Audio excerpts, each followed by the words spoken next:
और होता ही तो है, जो आज बड़ा सुख देता है कल वही सबसे अधिक दुख भी देता है। जिस वस्तु के मिलने से बड़ा आनंद होता है कल उसके दूर हो जाने से बहुत बड़ी पीड़ा भी होती है। तो आपके मेरी प्रसन्नता, आपकी मेरी खुशी तो उधार की खुशी है, और सुख वही जो आपसे कोई छीन ना सके, जो आपका हो। और इसी सुख की, इसी धन की बात कबीर करते हैं, इसी धन की बात कर रहे हैं कि धनवंता सोई जानिए जहां के नाम रतन धन होए। और ऐसा सुखी तो वही होता है, ऐसा सुखी एक ही है कि मेरे राम राय तू संता का संत तेरे। और ये संबंध बनते ही क्या लक्षण आता है जीवन में, तेरे सेवक को भव किछ नाहि जमनावे। आप अपने बड़े मखमली गद्दे पे सोए हों अपने महल में, और बड़ा भयंकर कोई स्वप्न आ जाए तो कैसे बिलबिलाकर उठते हैं आप, घबरा जाते हैं, डर जाते हैं, मन भ्रमित हो जाता है, भयभीत हो जाता है। क्यों आपका वो मखमली गद्दा आपको उस समय सुख नहीं देता? क्यों आपके महल में भी आपको भय लगता है? इसीलिए अगर जीवन में सुख है ना तो वो निर्भयता है। जो निर्भय है वो सुखी है, और निर्भय संसार में एक ही है, मेरे राम राय तू संता का संत तेरे सेवक को पौ किछ नाहि, तेरे सेवक को पौ किछ नाहि जमनाया। मेरे राम राय तू संता संत तेरे। जो निर्भय है वो सुखी है, और निर्भय एक ही है जो उसके चरण कमलों की छांव में पहुंच गया है, जो निश्चिंत हो गया है। मैंने उदाहरण इसलिए दिया कि अब आप सुख की कल्पना करना, अब आप अपने जीवन का आकलन करना, आप कितने सुखी हैं। अगर आप ऐसे हैं तो आप सुखी हैं, नहीं तो आप सुख की कल्पना में हैं, आप सुख की भ्रमना में हैं। और भ्रमना में एक जन्म नहीं अनेक जन्म निकल जाते हैं। भगवान की माया ऐसी है, वो जीव को एक जन्म नहीं अनेक जन्म बांधे रखती है इसी संसार में। पर सुख की परिभाषा, सुख की कसौटी यही है, सुख की कसौटी यही है। ना काहू से दोस्ती, ना काहू से बैर। निर्भयता, निर्द्वंद्वता, निश्चिंतता, ये सुख के लक्षण हैं। जब आप निर्भय हो, जब आप निर्द्वंद हो, जब आप निश्चिंत हो। द्वंद्व में फंसा मन, पराधीन सुपने सुख नाही, फिर कैसा सुख? भयभीत व्यक्ति को संसार की बड़ी से बड़ी वस्तु सुखी नहीं कर सकती। द्वंद्व में फंसे व्यक्ति को संसार का कोई साधन सुखी नहीं कर सकता। तो आज मैं किंचित किस प्रकार से अवतरण हुआ श्री कबीर जी का, किस प्रकार संसार में आना हुआ, कैसे भगवान ने भेजा आपके मेरे जैसे कली से त्रस्त ग्रस्त जीवों को भगवत प्रेम का, भगवत भाव का, भगवत भक्ति का मार्ग दिखाने के लिए। किंचित उसकी चर्चा करते हुए धीरे धीरे कबीर जी के साथ में आगे बढ़ेंगे। आइए 2 मिनट के लिए भगवान का नाम लीजिए। गोविंद राधे माधवा गोपाल राधे माधव, गोविंद राधे माधवा गोपाल राधे माधव, गोविंद राधे माधवा गोपाल राधे माधव, गोविंद राधे माधवा गोपाल राधे माधव, गोविंद राधे माधवा गोपाल राधे माधवा, गोविंद राधे माधवा गोपाल राधे माधवा, गोविंद राधे माधवा गोपाल राधे माधवा, गोविंद राधे माधवा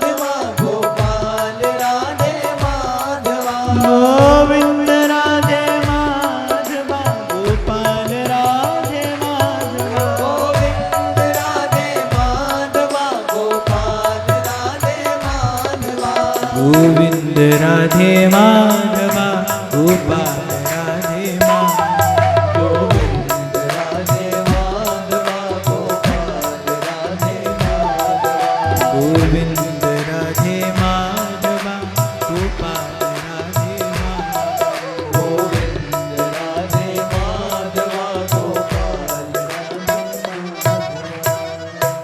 और मैं उस धर्म को बोझ के अतिरिक्त और कुछ नहीं कह सकता जो धर्म आपके जीवन को धन्य न कर सके। जो धर्म केवल चर्चा का विषय हो वो बकवाद है।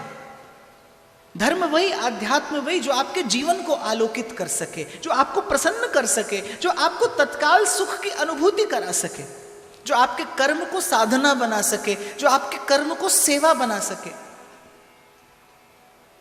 और बिल्कुल ऐसा ही कुछ कबीर कहते हैं, मैया तेरे विखणनु। संसार में आया किस लिए हूं? तेरा दर्शन पाने के लिए, तुझसे मिलने के लिए। तेरे वेखणनु चुक चरखा गली दे विच थामा। चरखा कर्म का प्रतीक है। और कबीर कहते गली के बीच में, कहीं कहीं संसार से लुक छिप कर नहीं गया हूं मैं। मैं जैसे मैंने कल भी आपसे कहा था, मुझे जितने भी भक्तों का चरित्र है, मैंने भगवान की कृपा से बहुत संतों का विचार, बहुत संतों का दर्शन पढ़ा, थोड़ा समझने की कोशिश की। पर कुछ एक संत ऐसे हैं, उनका व्यक्तित्व ऐसा है, उनका चरित्र ऐसा है, जिसका स्पर्श करते ही मन में एक मस्ती आती है, मन में एक आनंद आता है, एक उल्लास आता है। और श्री कबीर जी उन्हीं में से एक हैं। इसका स्पर्श करने से मस्ती आती है।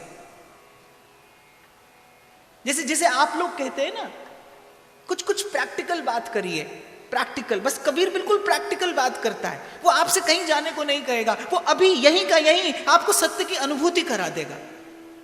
वो थोड़ी चोट की बात करते हैं, कबीर बहुत प्रेम से नहीं बोलते। जैसे क्या, एक होता है आपके घर का बगीचा, उसको समय समय पर माली संवारता रहता है। लेकिन एक होता है जंगल, घना जंगल। बगीचे की अपनी सुंदरता होती है, पर जंगल का अपना सौंदर्य होता है। जो शांति, जो पवित्रता घने जंगल में है, वो घर के बगीचे में नहीं होती। और बोलन कैसी है कबीर की? ऐसी, घने जंगल जैसी, बिल्कुल अनछुई। सत्य को कोई छूता नहीं, जिसे छू लो वो खुदा नहीं होता। ऐसी अनुभूति है घने जंगल सी, वो तत्काल आपको मस्त कर देगी।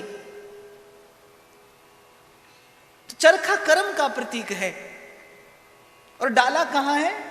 चुक चरखा गली दे विच टावा। छिप कर नहीं, घर में छिप कर नहीं। बिरहन कहती है मैंने गली के बीच में, और चरखा कर्म।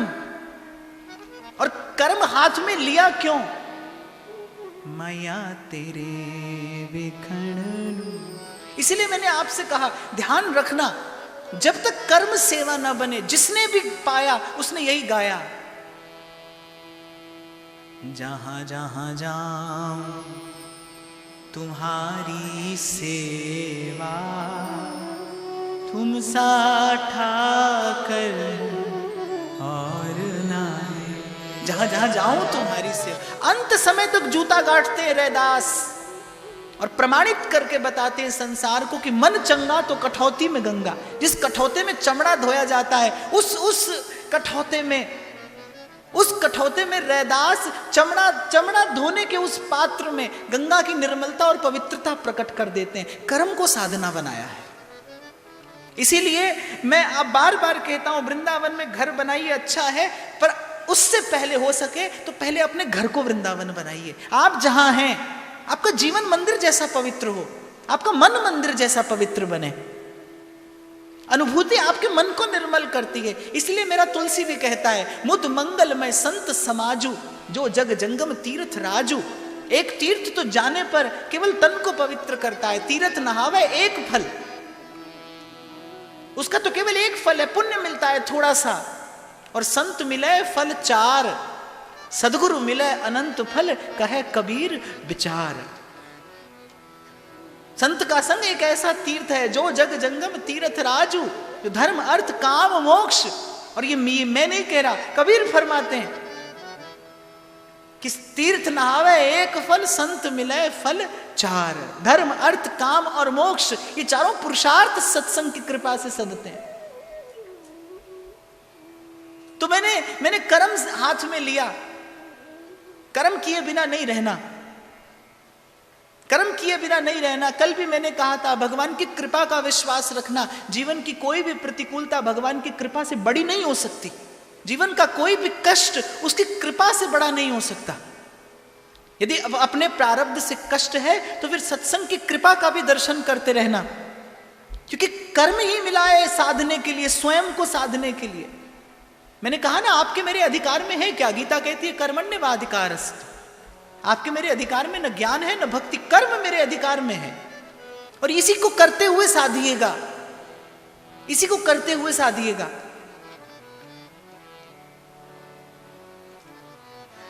माया तेरे वेखण चुक चरखा गली दे विचुटा।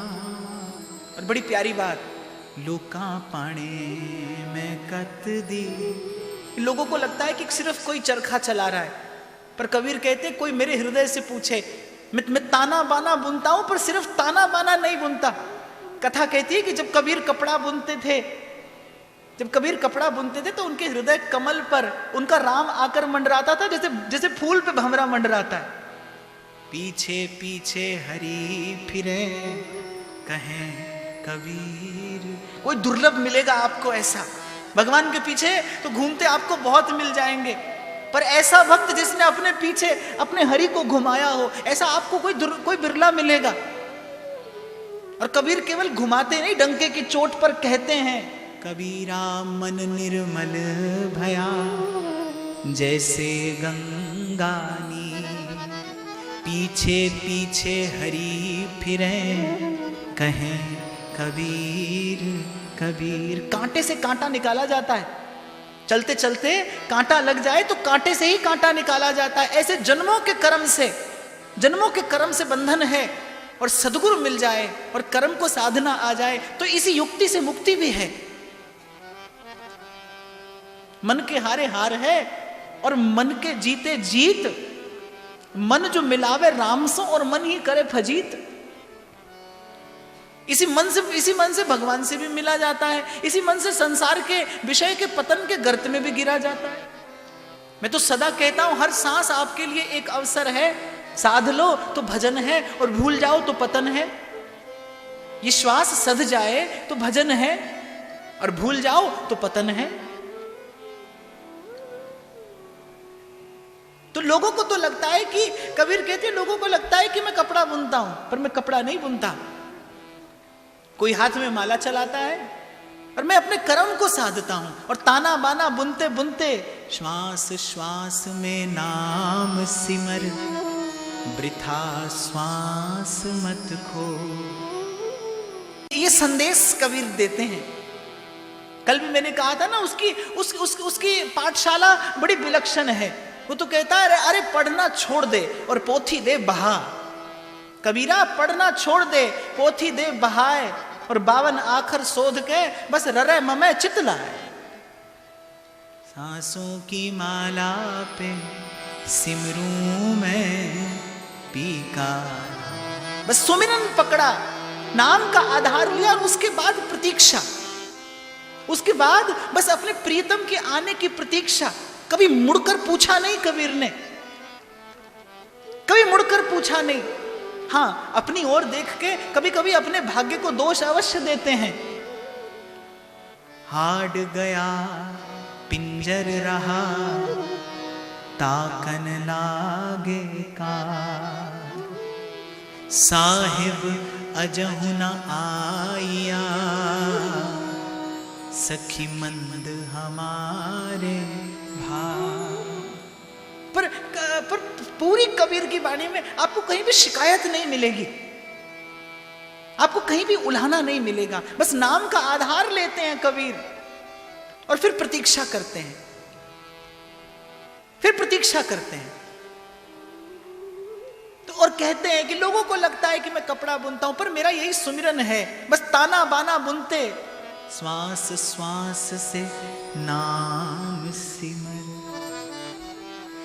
और ऐसा आनंद आता है, ऐसा आनंद आता है कबीर को अपने कर्म को साधना बनाने में।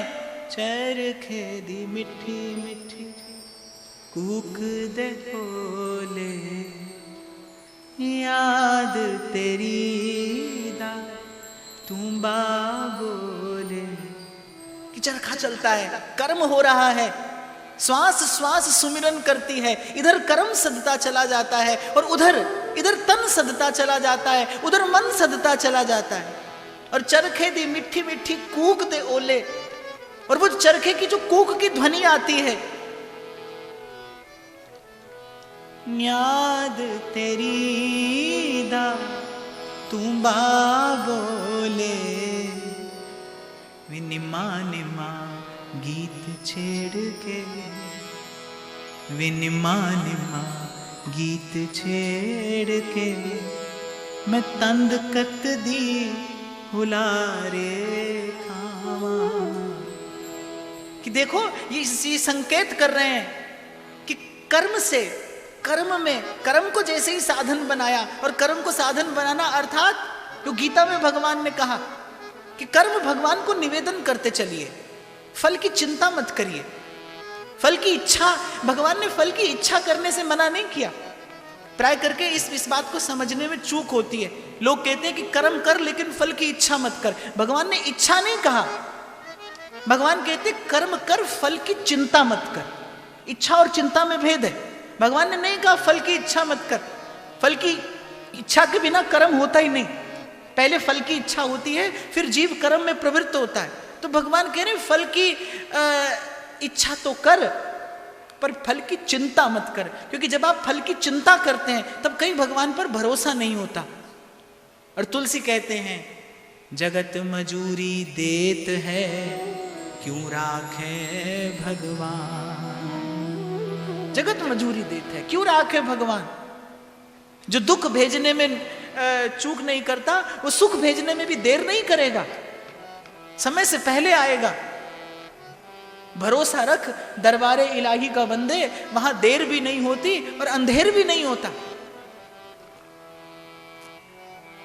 तो चरखे दी मिठी मिठी कूक दे ओले, बस ये ताना बाना बुनते बुनते, याद तेरी दा तू बोले, वे निमा निमा गीत छेड़ के, मैं तंद कत दी हुलारे खावा। और बाकी अपनी अपनी राजी है, अपनी अपनी रुचि है, पर मुझे वही अच्छा लगता है, मुझे वही प्यारा लगता है जो संसार से भागे नहीं, जो संसार में रहकर जाग जाए, जिसको संसार भयभीत ना करे, जो अपने कर्म को साधता हुआ आगे बढ़े। मुझे वही प्रिय है जो कर्म को साधना बना ले। नहीं तो जीवन में, नहीं तो प्रभु को संसार रचने की आवश्यकता क्या थी। इसीलिए मैं बार बार कहता हूं, व्यासपीठ से निवेदन करता हूं, जहां हो आप वहीं से अपना मार्ग बनाना आरंभ करना, वहीं से अपना मार्ग बनाना आरंभ करना, आपके लिए मार्ग बनेगा। हाँ, बस ध्यान इतना रखना कि जे रब मिलदा नातियां तोतियां ते मिलदा डड्डूआं मच्छियां, ते जे रब मिलदा जंगल फिरियां ते मिलदा गावां बच्छियां, जे रब मिलदा विच मसीती ते मिलदा कौमां कच्चियां, बुल्ले शाह रब औना नू मिलदा नीतां जिन्हां दियां सच्चियां। चले हो तो उसी के लिए चलना, बस इतना ध्यान रखना। मन बेईमानी ना करे, मन बेईमानी ना करे। जाके हृदय सांच है, ताके हृदय। तो इस प्रकार से कर्म को साधने की बात कबीर कहते हैं। आगमन हुआ श्री कबीर साहब का संसार में, कैसे भांति भांति की कथाएं सुनने को मिलती हैं, पर अगर श्री कबीर जी की वाणी का ध्यान दें और कुछ एक उनके समकालीन संतों ने बताया, तो वो तो यही कहते हैं कि श्री कबीर जी का जन्म नहीं हुआ। कबीर जी स्वयं भी अपनी वाणी में कहते हैं, काशी में हम प्रकट भय हैं, रामानंद चिताए। प्रकट भय हैं, जन्म नहीं हुआ। और हमारे व्यास जी तो कहते हैं कली में सांचो भक्त कबीर, कली में सांचो भक्त कबीर, पांच भूत थे जन्म न पायो और काल न ग्रस्यो शरीर, कली में सांचो भक्त कबीर। एक कमल के पुष्प पर जेठ की पूर्णमासी को श्री कबीर जी का प्राकट्य हुआ। नीरू और नीमा नाम के एक जुलाहा दंपति ने श्री कबीर जी का पोषण किया, इसलिए हिंदू भी अपना कहते हैं, मुसलमान भी अपना कहते हैं, पर कबीर जी की वाणी यही कहती है, काशी में हम प्रकट भये हैं रामानंद चिता। आना ही संसार में आपको और मुझे जगाने के लिए हुआ था। सहज नाम में प्रीति थी, सहज नाम में प्रीति थी। गुरु मिलने की घटना भी बड़ी सुंदर है। किस प्रकार कबीर जी को गुरु मिले। कबीर जी कहते हैं कि काशी में हम प्रकट भये हैं और रामानंद चेताए, जगाया मुझे रामानंद ने। और गुरु भी कैसे मिले, गंगा की घाट की सीढ़ी पर। अब क्या था कि रामानंद जी को गुरु बनाऊं, ऐसी मन से प्रेरणा हुई। जुलाहे के घर पालन पोषण हुआ, और वो समय ऐसा था जब समाज बंधा था जात पात की कुरीतियों में, और श्री रामानंदाचार्य काशी में विराजमान थे। वो तो मलेच्छ का मुख भी नहीं देखते थे। एक मलेच्छ के परिवार में, एक यवन परिवार में कबीर का पालन पोषण हुआ। तो श्री रामानंदाचार्य ने पहले तो कबीर जी से मिलने से मना कर दिया। अब कबीर जी ने युक्ति निकाली कि नित्य प्रति श्री रामानंदाचार्य जी गंगा स्नान करने के लिए ब्रह्म मुहूर्त में जाया करते थे, और वहीं किसी घाट की सीढ़ी पर जहां आचार्य चरण पधारते थे और कबीर जी जाकर लेट गए। ब्रह्म मुहूर्त की बेला थी, अभी भोर हुई नहीं थी। नित्य प्रति जैसे स्नान करने के लिए आचार्य आते थे, आए, कबीर लेटे थे। कबीर जी के मस्तक को चरण स्पर्श हुआ आचार्य का। आचार्य चरण ने देखा कि कोई जीव है। मेरा आचार्य चरण ने कहा, उठ बेटा राम राम कहे, उठ बेटा राम राम कहे। मैं आज ही अभी आते हुए कुछ सुन रहा था, जब मुझे कुछ दिखा रहे थे, तो कोई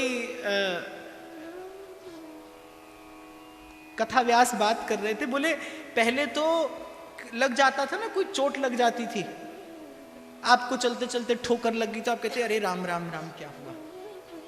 बोले आजकल तो लोग क्या कहते, जरा सी लग जाए तो बोले ओह शिट। तो मुझे बड़ी हंसी आई सुनकर। मैंने कहा बात तो ठीक कह रहे हैं, पहले ठोकर लगती थी तो आप राम राम कहते थे, अरे राम क्या हुआ। और आज लग जाए तो आप कहते ओह शिट। जो शब्द जिह्वा पर भी नहीं आना चाहिए, पता नहीं दिन में कितनी बार आप बोलते हैं, पता नहीं कितनी बार आप कह बैठते हैं। जिनके पीछे लगे हो उनके पास इससे ज्यादा कुछ है भी नहीं। जिनके पीछे आज का युवा वर्ग लगा है उनके पास में इससे ज्यादा कुछ है नहीं। खाना पीना सोवना और ना कोई चीत, खाना पीना सोवना और ना कोई चीत। और कबीर कहते हैं सदगुरु शब्द विसारया आदि अंत का मीत। उनके पास इससे अधिक और कुछ नहीं है। कल भी मैंने कहा था कि मन की दौलत हाथ आती है तो फिर जाती नहीं। तन की दौलत छांव है, आता है तन जाता है तन। अपने मन में डूब कर पा जा सुरागे जिंदगी। तू अगर उसका नहीं बनता न बन, अपना तो बन। ये जीवन मन की उस दौलत को पाने के लिए मिला है। तन की दौलत तो छांव है, आता है तन जाता है तन। खैर ये तो मेरा विषय नहीं था। आचार्य चरण ने कहा कि उठ बेटा राम राम कहे, और कबीर काशी की गलियों में नाच रहे हैं। काशी की गली में एक एक गली में जाते हैं और नाचते हैं, और नाचते और गाते क्या कहते हैं, हमको मिला जिया मन हारा, हमको मिला जिया मन हारा। हम ना मरे मरी है संसार, हम ना मरे मरी है संसार। देखो कभी कभी एक रोग ढेर सारी औषधि के बाद भी ठीक नहीं होता, और योग्य वैद्य मिल जाए जो जड़ी बूटी का रहस्य जानता हो, और राई के दाने जितनी बूटी देता है और स्वस्थ कर देता है। ऐसे ही यही कलि कर्म न धर्म विवेकु, राम नाम अवलंबन एकु। जो यम नियम आसन प्राणायाम से नहीं सधता, जो यम नियम आसन प्राणायाम से नहीं सधता, वो केवल गुरु के मुख से निकला सहज हरि का नाम जीव को भव पार करा देता है। महाराज फरमाते हैं वाणी में कि सतगुरु पूरा पेटिया, जिन बनत बनाई और राम नाम औखद दिया, एक कै लिव लाई, तत्ती वाव न लगई, पार ब्रह्म सरनाई, तत्ती वाव न लगई, पार ब्रह्म सरनाई। चौगिर्द हमारे राम का, चौगिर्द हमारे राम का, दुख लगे ना पाई, तत्ती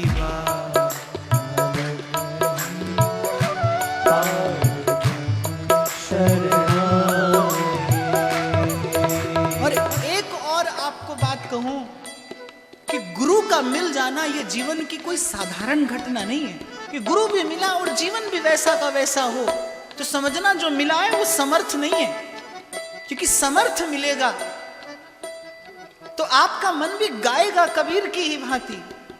हमको मिला जिया मन हारा, हमको मिला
विलक्षण बात है, जिसने स्वयं जीवन में कभी कागज कलम छुआ न हो, उसके मुख से निकली एक एक बात पर आज कबीर जी की एक एक दोहे और एक एक बीजक पर लोग पीएचडी करते हैं। एक एक दोहे पर, एक एक बीजक पर शोध करते हैं लोग कि जीवन की किस गहराई में जाकर, भाव के किस धरातल पर जाकर ये संत बोला है, ये मस्त बोला है कि जैसे ही सदगुरु मिला,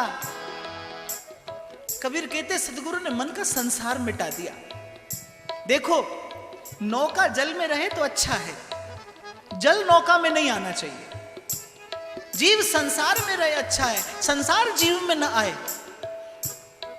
और जो आ गया था संसार, कबीर कहते हैं मरे बहिर्मुख साधु जीवे, मरे बहिर्मुख साधु जीवे, भर भर नाम रसायन पीवे, भर भर नाम रसायन पीवे।